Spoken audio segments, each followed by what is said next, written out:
News starts right now. It has been a cloudy and gray day in the Alamo City. And it is damp out there. We have seen some wet conditions, but is that enough to really make a dent in the dry conditions we've been dealing with for weeks? Yeah. Nuisance is what Adam Caskey's been saying. He joined us live. Adam. Yeah, because it's really just that type of moisture. It's just enough falling from the clouds where it gets everything outside wet and damp, including the roadways for the evening commute, but only adds up to a few hundredths of an inch in your rain gauge. That's about it. So a few very light showers now creeping into just about the Castroville and Lacoste area. Lytle, Natalia, you're about to get hit by this very, very light shower that's going to be brief. A few hundredths of an inch of rain from that. Otherwise, around town, you don't really see anything on the radar screen because a lot of it's below the radar beam, just that drizzle activity. You go farther to the west, and we actually have some real rainfall just southeast of Uvalde here. And this is all pushing to the east-southeast as it falls apart. You can see over the past hour, it had some lightning just south of Uvalde and near Batesville, but now it's starting to fizzle out and weakening as it moves east. Still some decent rain within this, moving into Frio County, but right now losing its lightning, so that's a clear sign that it's losing its strength as well. So Frio Town, you're about to get hit by some more meaningful rain. We'll take a look at some of the rainfall estimates in a little bit. I want to take a look at our temperatures, though. I mean, talk about an unseasonably cool day today. We had a high temperature of only 69 degrees. Look at that. 57 this morning, then only 69 this afternoon. And we're in the 60s right now. That's where we're going to hold steady. Oh, 3/100ths of an inch of rain now in the bucket at the airport. That's the update. One day in the forecast is actually more promising for rain chances. We'll talk about that more in a bit. All right, we'll see you then. Thanks, Adam. An argument over a cell phone plan may have been what was behind a deadly shooting back in February of 2019. Jonathan Johnson facing a capital murder charge in this case. That was the first day of his trial. Erica Hernandez brings us what happened in court today and what we could expect to see in this trial. Both the state and the defense this morning gave opening statements to the jury, and the state revealing a possible motive in this case was all due to a disagreement between friends over a cell phone plan. This double murder took place back in February 2019 at an apartment complex on the south side. The prosecution this morning saying one of the witnesses that survived the shooting was able to identify Johnson as the shooter. That witness also believed that Johnson was sent there by her friend's boyfriend after she disconnected 3 phone lines they had added to her phone plan. We know that because of Angelica making the decision to cut off those cell phones, her brother and her brother's girlfriend were killed that night by the defendant. Now, the defense countered the state's case by saying that they would show that that witness was not reliable or credible. It's going to come down to her credibility, and it's going to come down to the reliability of her observations. That's what it's going to come down to. So you have to determine in this case whether or not they've proven this case beyond a reasonable doubt. That witness mentioned by both the state and the defense did take the stand this afternoon. We'll have more on her testimony coming up on the news at 10. At the Kidder Reeves Justice Center, Erica Hernandez, KSAT 12 News. Nearly 400 shark fins seized at a local restaurant by the Texas game wardens. Photos of the seizure posted to the Texas game wardens Facebook page showing 381 fins. You can see them all laid out there in this parking lot. The name of the restaurant where these were seized has not been released because the investigation is ongoing. Buying or selling shark fins in Texas is illegal. Aside from being against the law, shark experts say that finning is cruel and gruesome. They do not have these fins, then they would just sink to the bottom of the ocean and they would not be able to breathe. Sharks do not reach reproduction until very late in life, so they have to wait about 10 or more years. So that's why it's so important to have these sharks reproducing and growing up. Buying or selling shark fins in Texas is a Class B misdemeanor that could come with a fine or 180 days in jail if prosecuted. A civil rights lawsuit settlement is reached between the city of San Antonio and the family of Antroni Scott. This move comes just 2 days before the case was supposed to go to a jury trial. The case from back in 2016 when a San Antonio police officer shot and killed Scott while trying to arrest him on outstanding warrants. The lawsuit filed on behalf of Scott's wife claimed his civil rights were violated. The next step will be for the city council to approve the settlement. But right now, the dollar figure of this settlement hasn't been publicly released.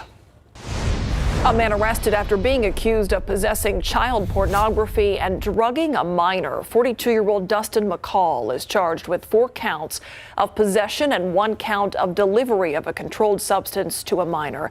This arrest comes 5 months after the Texas Attorney General's office received a report of the accusations.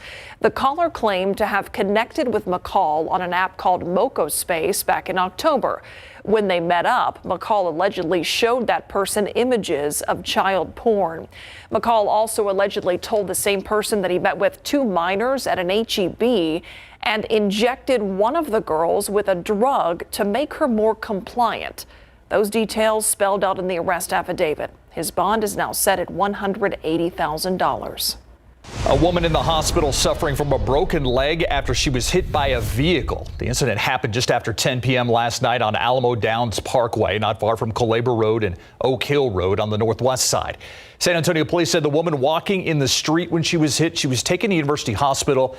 The driver did stay on the scene. Police say they were not intoxicated and will not face any charges. Families looking for more affordable rent have some new options on the city's west side. Today, city leaders unveiling multi-family affordable housing in District 5. Those homes come with 2 bedrooms with either 1 or 2 baths. There are 24 units here in total, with half of them being affordable, with affordable rent as low as $800. Organizers say the need is there and they are happy to help.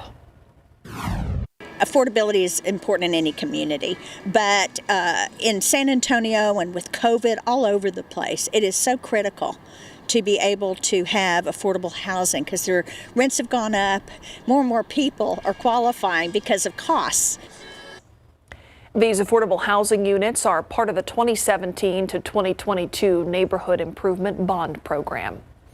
Do you know who your city council person is? Well, our San Antonio City Council district's about to be shuffled around, but by how much? The city required to redraw council district boundaries after every census in order to keep the 10 districts roughly equal. The Citizen Advisory Committee finished a first draft of what could become the new map earlier this month. Council members will be briefed on it tomorrow. Garrett Berger gives us a peek and tells us about this process. So, we have a balanced map.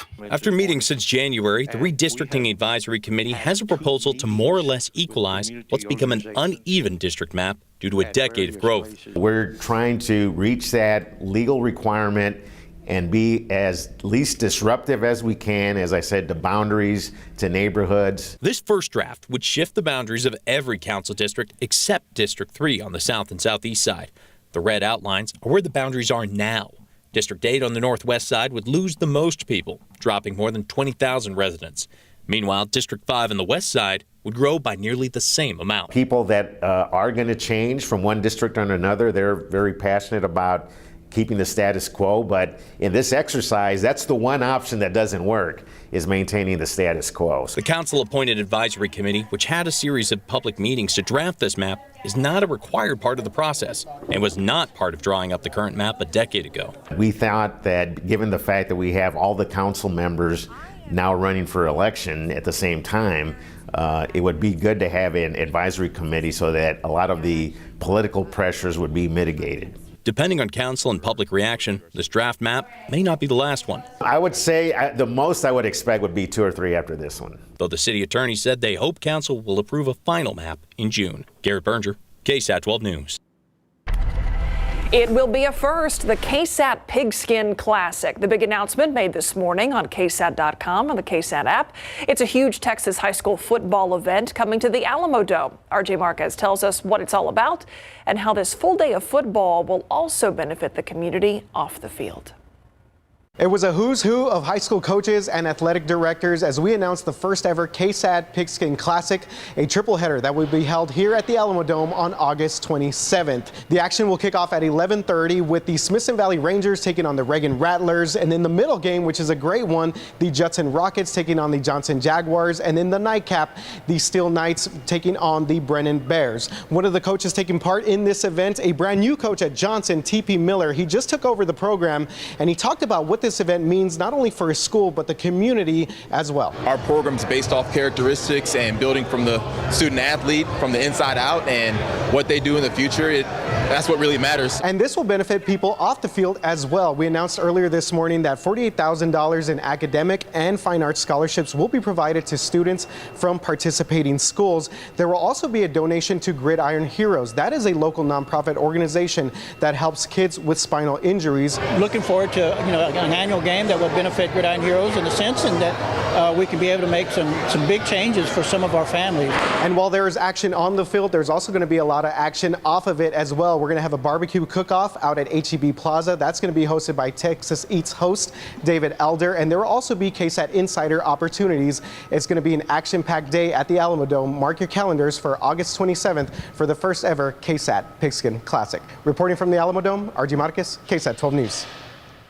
And then coming up later in sports, our Greg Simmons will talk more about the matchups and how this big event all came together. These games will be shown on air on KSAT 12 and all of our digital platforms. Liver donations can be one of the hardest to get because of the short span of viability. Coming up, we're going to tell you about a new protocol hoping to help those organs last longer. Oral cancer diagnoses happening more often than we might realize, how the pandemic playing a factor into that, and the benefits that come with early detection. And before we go to break, I want to check a traffic situation out there. This is Interstate 37 at US 181. You can see a pickup is off into the median there, almost the ditch there. Again, it's I-37 at US 181. Emergency crews are on the scene, but certainly slowing things down on the on-ramp there.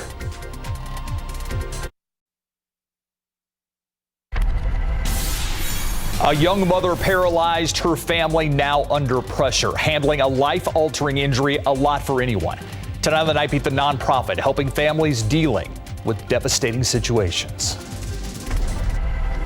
55,000 people are expected to be diagnosed with oral cancer in the U.S. this year. 10,000 are predicted to die from it. The experts at UT Health San Antonio say this common cancer spreads so fast that early detection is key.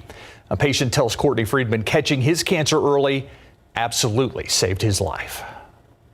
I was diagnosed on July 28th last year. Tom Hansis felt irritation in his gums and went to get dental care at UT Health San Antonio. Doctors immediately saw signs of cancer under his tongue, did a biopsy, and by the next week he was diagnosed. The operation took place on September 23rd, and here we are 6 months later, and I guess I'm cured. He's still working on his speech, but says if it wasn't for early detection, this would have been a different story. I'm here. I'm alive.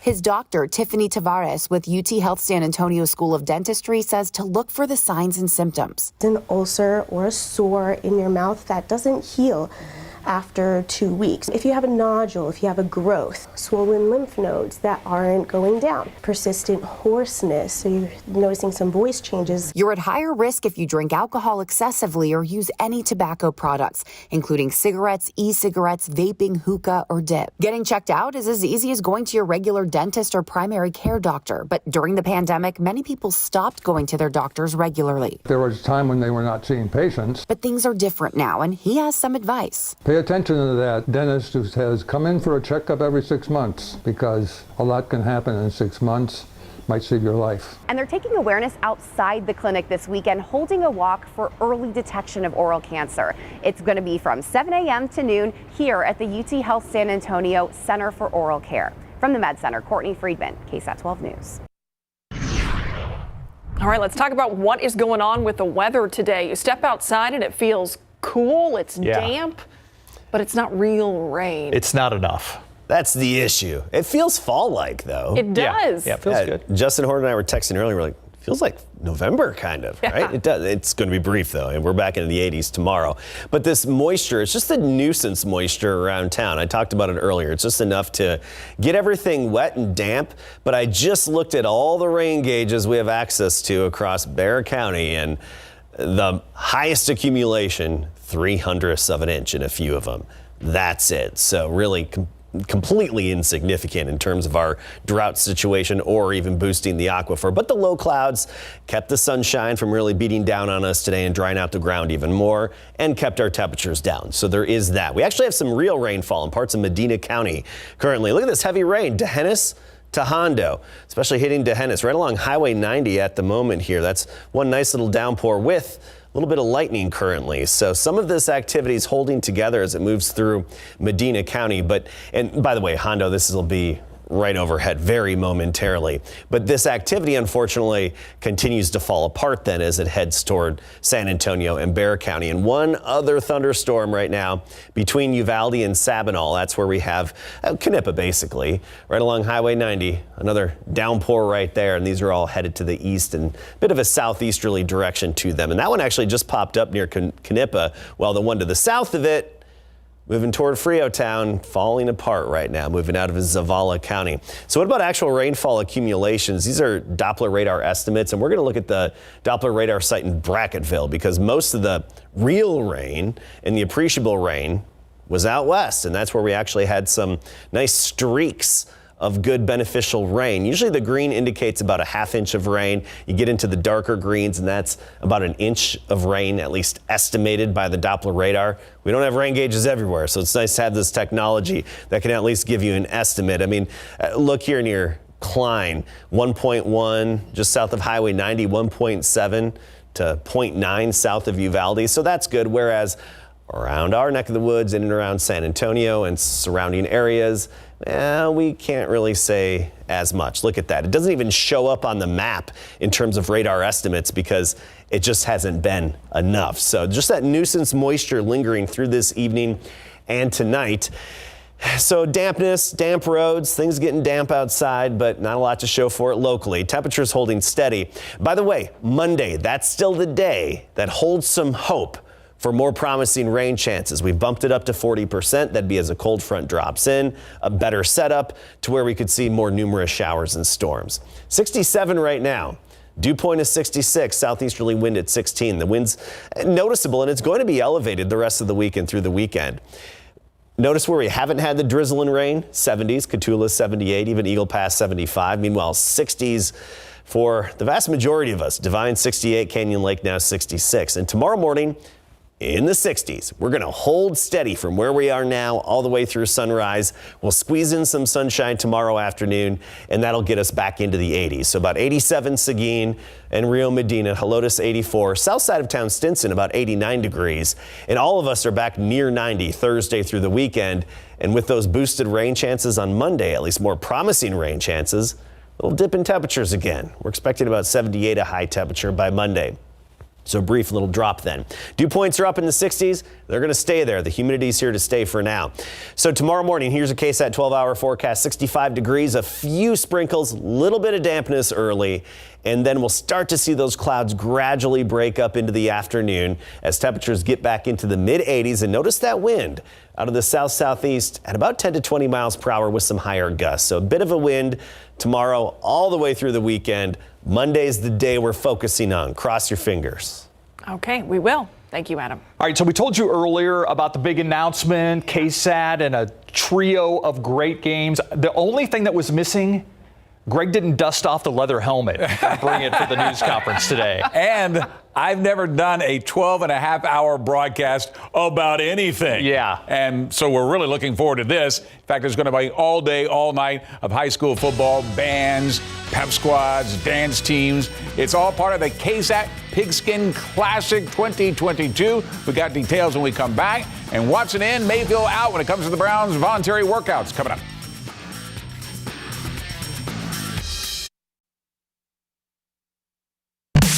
The 2022 high school football season will open with an unprecedented live broadcast of a triple header at the Alamo Dome on Saturday, August 27th. That was announced today at the Alamo Dome as Station Vice President General Manager Phil Lane unveiled the KSAT Pigskin Classic 2022 that features 6 powerhouse high school football teams in 3 games starting at 11:30 on Saturday morning, running all the way to 10:30 Saturday night. This has never been done at the local level with a 12.5-hour broadcast. Not only does involve the Brennan Bears, the Steel Knights, the Johnson Jaguars, the Justin Rockets, also includes the Smithson Valley Rangers and the Reagan Rattlers. Cheer squads are on hand to get the party started today, along with athletic directors and coaches from all the teams involved. This has been 2 years in the making, and with the help of our broadcast partners, Texas Sports Productions, it is now a reality. It's a great opportunity to have these schools put together and come in here and at the Dome. To have this much exposure, have KSAT involved. It was just too great of an event for us to pass up. We're excited about it, excited to be a part of it, hopefully for multiple years. Anytime you can get a playoff experience this early in the season, it doesn't do anything. All it does is help your program, for the future. So I think it's great for our kids to get an atmosphere like we're going to have on that Saturday. So there's nothing but a positive that can come out of it. All right, here's a look at the schedule. It starts off, by the way, with a 1-hour special edition of Texas Eats live from the HEB Concourse, followed by Smithson Valley and Reagan at 11:30, Judson and Johnson at 3:30, Steele and Brennan at 7:30. If you would like to purchase tickets, including 1 ticket for all 3 games, you can do so by contacting the schools directly involved in the KSAT Pigskin Classic or at the Alamo Dome box office.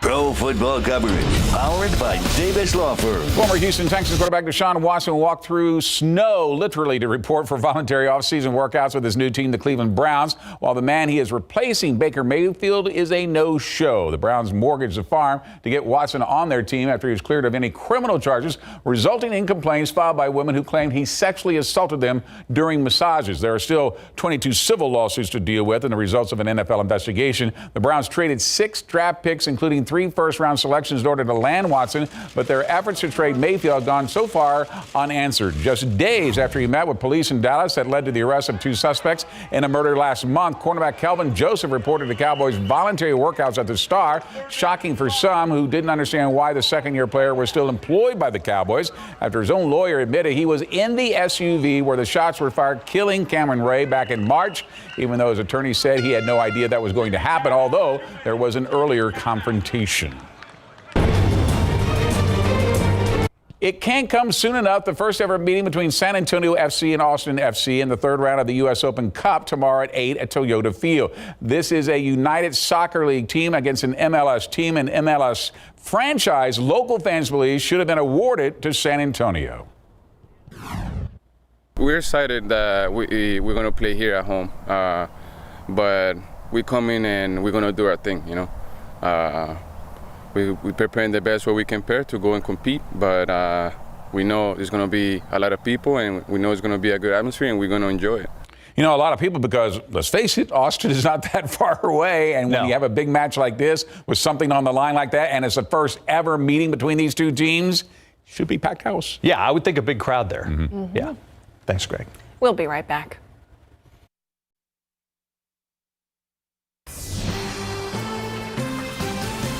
Masks are now optional, mandates vanishing nationwide on planes and public transportation after a federal judge struck down the Biden administration's mask mandate. A Biden administration official saying the order is no longer in effect while they review this ruling. Most major airlines now relaxing the rules. Rideshare giants, meanwhile, Uber and Lyft, also lifting the requirement for drivers and customers. But some places like Portland, Seattle, Chicago's transit authority among those keeping their masking policies for now. The move sparking questions and mixed reaction. I'm not in favor of it. No, I think it is not the time. We've been waiting for this for 2 years. Part of me is excited to see a new normal unfold, but also it's still a little bit unnerving. Just because this ruling was made by a judge doesn't mean that suddenly the science has changed. So health experts still encouraging people to wear masks when in crowded public areas. The majority of children hospitalized with COVID-19 when the Omicron variant was prominent were unvaccinated. That's according to a new study published by the CDC's Morbidity and Mortality Weekly.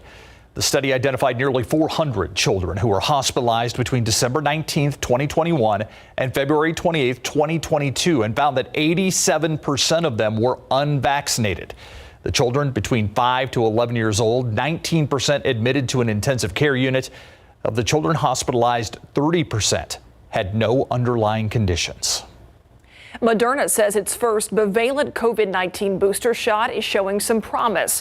Bivalent vaccines stimulate an immune response against 2 different antigens. Moderna says the vaccine is comprised of its current COVID vaccine plus some new updates that are based on the Beta variant. The company says the vaccine induced greater antibody responses against Omicron and other versions of the virus when compared to the original booster shot. Russian forces are ramping up attacks in eastern Ukraine, launching more missiles today. The latest assault, now dubbed the Battle of Donbass, the battle for control of the territory, which has been the front line of Ukraine's conflict with Russia since 2014. It could define Russian President Vladimir Putin's invasion after his forces suffered failures in Kyiv and across much of central and northern Ukraine. As Russian troops advance, thousands of civilians trying to flee, but unsure of exactly where to go next. More than 100 people diagnosed with a brain tumor, and there was a connection. They all went to the same high school around 30 years ago in New Jersey. The cancer case cluster was discovered after a man, his wife, and his sister were all diagnosed with a brain tumor later in their lives. That prompted that man to reach out on Facebook to see if there were any others. That led to the discovery of more than 100 people who all went to that high school and who all had brain tumors, at least half of those tumors being cancerous. The township in New Jersey now is contracted with an environmental engineering firm to test for radiation at the school. It's certainly concerning because the rate of primary brain tumors is certainly higher than what we would expect over that period of time, and certainly from a town or a high school of that size. The New Jersey Health Department says its agencies are aware of the concerns and will determine whether any relevant environmental exposure issues are present there at the site of the school. But as for now, the school remains open. April is Donate Life Month, dedicated to raising awareness about the need for organ donation. Every year, surgeons perform more than 9,000 liver transplants, but it's tricky. This is because a liver from a deceased donor only survives outside of the human body for about 12 hours. Ursula Perry shows us how scientists are testing a new protocol that may do more than just keep livers viable longer. There's a chance I could actually go home tonight. Every year in the United States, as many as 11,000 people are on a waiting list for a new liver. Now scientists are studying a liver preservation procedure. It's called liver ex vivo, which means outside of the living body. The idea is that a liver organ is placed on a pump device and it's given warm oxygenated blood or sometimes just even preservation solution. Medical teams remove the liver from a deceased donor, but instead of preserving it in ice, the liver is placed in a machine. It passes fluid through the organ at body temperature while it's on its way to the donor hospital. And the goal is twofold. One is to help that organ work better in the recipient. Another goal is to make it last longer. Dr. Apt and his colleagues have successfully transplanted the ex vivo's livers in a number of patients. He says the next step is to take livers that are turned down for transplant and see if the ex vivo perfusion can improve their function. We look to make sure they're clearing acid, that they're metabolizing glucose and things like that, making bile, and then use them for transplant if they appear to be working well on the pump. The liver is the only internal human organ that has the ability to regenerate on its own for both the donor and the recipient. That's very important. This ex vivo perfusion system has already been used at about a half dozen medical centers around the country. It's being tested there. UT Health has already used it for a lung transplant. Ursula Perry, KSAT 12 News. Happening tomorrow, we're hosting a KSAT community town hall highlighting the importance of organ donation. You're going to hear from Mike Demas. He's in need of a kidney. He got a creative way to try to find a donor. What I did is I had workout jerseys made that on the front say in big letters, "Can you spare a kidney?" And then I set up a Gmail account, canyouspareakidney@gmail.com. You can hear Mike's full story tomorrow during our KSAT Community Donate Life Town Hall. It's at 2 o'clock tomorrow afternoon. You can watch the town hall live on KSAT.com or on any of our KSAT streaming platforms. Still ahead here at 6, the KSAT Educator of the Month. Why she says she never envisioned her life turning out like this, but is grateful.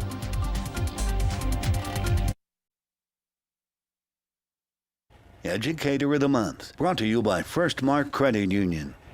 She's a history teacher at Burbank High School, and her goal, making sure her students succeed. Now her students are making sure she's recognized for her hard work. Our Stephanie Cerna introduces us to KSAT's Educator of the Month, Amanda Neary. With our Teacher of the Month for the month of March. Big cheers for Amanda Neary as she receives KSAT's Educator of the Month award. All right, when you're in your groups, please number yourselves off 1 to 4. She tells us her career path wasn't always in education, but after working outside of the field, she knows now that teaching is her greatest love. Do you guys have social? Yes. Okay, so some of yours might overlap with like Castro's characteristics and traits. I went to school for it, and then I took a break and worked in like a law office. I worked in a hotel for a little while, and then realized that there's nothing else I really loved as much as teaching. So I'm back. Can't get rid of me yet.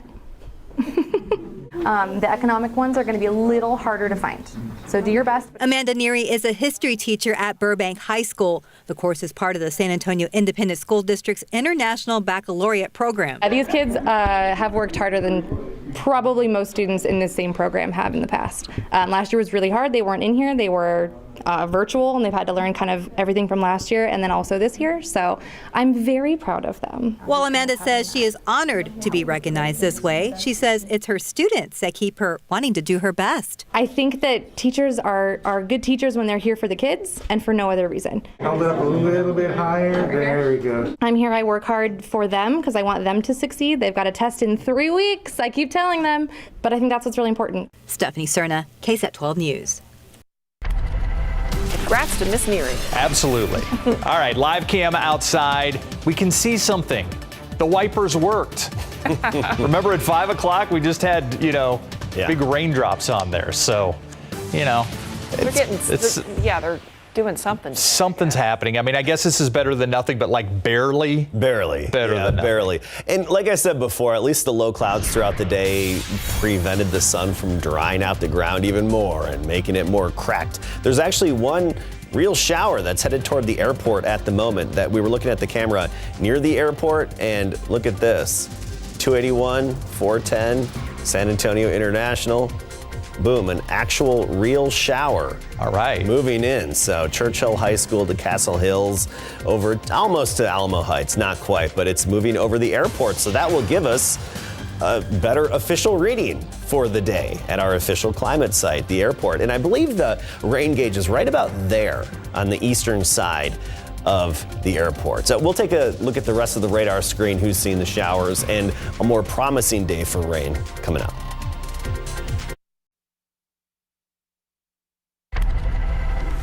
There's a reason that plenty of people fear the dentist drill.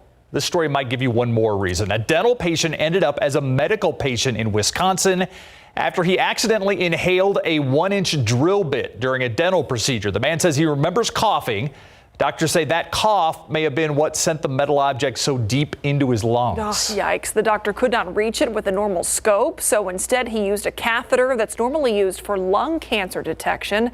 And that retrieval process was a complete success. Another reason not to get cavities. Yes. Yeah. Speaking of stuff not being where it belongs, check out this crazy video of an estimated 10-foot alligator wandering around a neighborhood. This happened on Easter morning, and you guessed it, yes, this is in Florida. Sarasota County authorities kept a close watch on the reptile until it slowly sauntered back into a nearby lake without any issues. It's the Easter gator. Oh, thanks. Yeah. It's a staple in recipes for many cultures and is one of the most popular flavors in the world, garlic. Today is the day to celebrate that, and also to create awareness of garlic being used as a natural medicine. Garlic is often touted as being an herbal remedy for colds and to help reduce blood pressure. easy for me to say, and cholesterol. You know, some even believe the stinking rose can ward off evil spirits and vampires. So consider making a meal with garlic, maybe having some garlic bread for dinner tonight. When I make a meal, you can almost guarantee garlic is in it. Really? Oh, yeah. You're a big garlic person. I am. Just eat it like an apple. Let's see what happens. Oh. Have you ever done that? Oh, no. Okay. I thought Because I wouldn't put it past you. Absolutely going to be yes. Yeah, this seemed like something you would do. You know, you get into a double or triple dog dare, I'd consider it. Oh, that's when things get serious. All right. That's Okay. when it's real serious. I'm not going to do that to you. Come on, you know me. All right, I want to take another look at this shower here that's hitting the airport in town and even surrounding neighborhoods, moving into McAllister Park as well. The yellow indicating some moderate rain with it. Woohoo! One little pocket of moderate rain right along 410 here. 410, Wetmore, Broadway, Nacogdoches, and this is actually where one of our cameras is situated. And that's pushing off to the east right now, stretching all the way down to Rittiman and Eisenhower Boulevard. So that's better than nothing. At least we have one meaningful shower. Watch quickly here. Boom, it just pops up. This is a 1 hour lapse of that shower coming screaming in from Helotes, UTSA. This is very quick. It's probably only going to drop a few hundredths to maybe a tenth of an inch if we're lucky. You get to Alamo Ranch area, SeaWorld, just some light rain moving in. A bit of a tease because it's not going to add up to much at all. Castroville to Lacoste and another dissipating shower there. At least there's some activity out there. It's better than nothing. It's just unfortunately not going to lead to a whole lot, even though the whole day it looked like it was going to, be a rainy day, but no, it's just the clouds teasing us. One thunderstorm south of Sabinal now, moving south of Hondo. That's headed toward I-35. I'd be surprised if there's much of it left over by the time it makes it to Natalia Devine area, just because this thunder shower activity has really had a history of fizzling out before it makes it close to I-35, but say it does. Devine High School area, if you live in that area, 719. Natalia, 724. Lytle, that would be about 7:31 p.m. So just a little bit of rain left over out there. One thunderstorm as you get up in Bandera County. There you go, just near Bandera. There's some heavy rainfall associated with that. Pipe Creek, that's still off to your west. Let's take a look at this lapse. And yeah, it just popped up, just developed, but I would estimate that most of it goes north of Pipe Creek there. But hey, it's at least we're seeing something. For the most part, just nuisance moisture. And you look at our future cast and a few sprinkles, a little bit of drizzle, just some very light activity periodically coming and going for the rest of the night.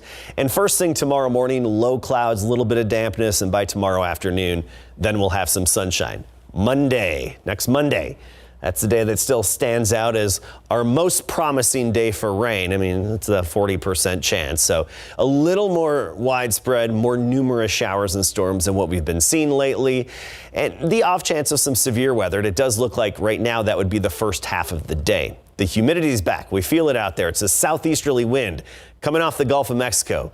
It's got our dew points back in the 60s to near 70, and the wind is something we're going to be noticing a lot in the days ahead. It's not outrageous, but we will have some gusts around 30 miles per hour the next few days. Into the weekend, we can even see some gusts closer to 40 miles per hour, particularly on Saturday. So the gusty winds will just continue for the next several days, all the way through the upcoming weekend. Temperatures across the state where we've had some sun in the 80s, elsewhere mostly in the 60s to 70s. 67 officially here in town, New Braunfels 68, Hondo at 69 degrees, and Bernie at 63. Tomorrow morning, 60s. So basically where we are now is roughly where we're going to stay for the rest of the night, give or take a few degrees. Then tomorrow afternoon, we make it back into the 80s and even near 90 as you get south of town.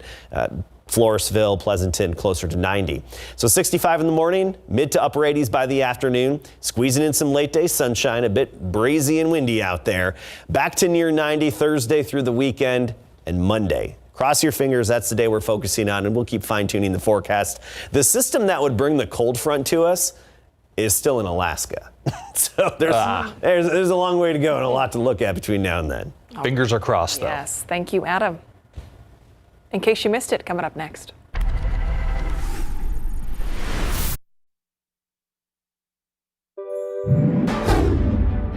The morning, rise and shine. It's Tuesday, the 19th. This morning, one woman recovering after she was struck by a vehicle on the city's west side. Happened around 10:15 last night on Alamo Downs Parkway, just inside 410 near Culebra.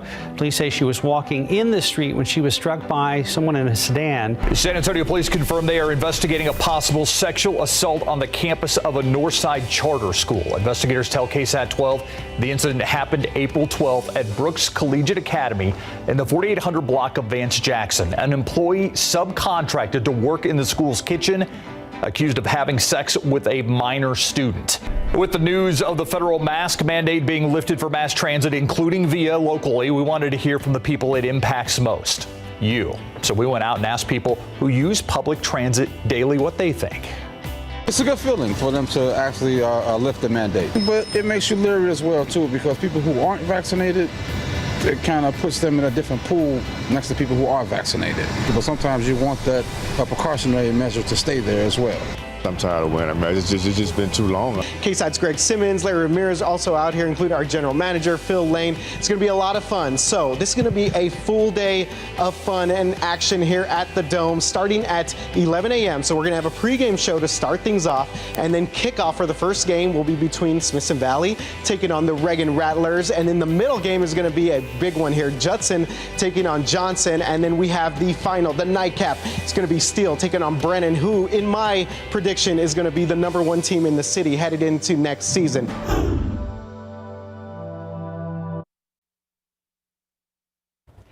That's all our time. Thanks for watching. See you on the Night Beat at 10.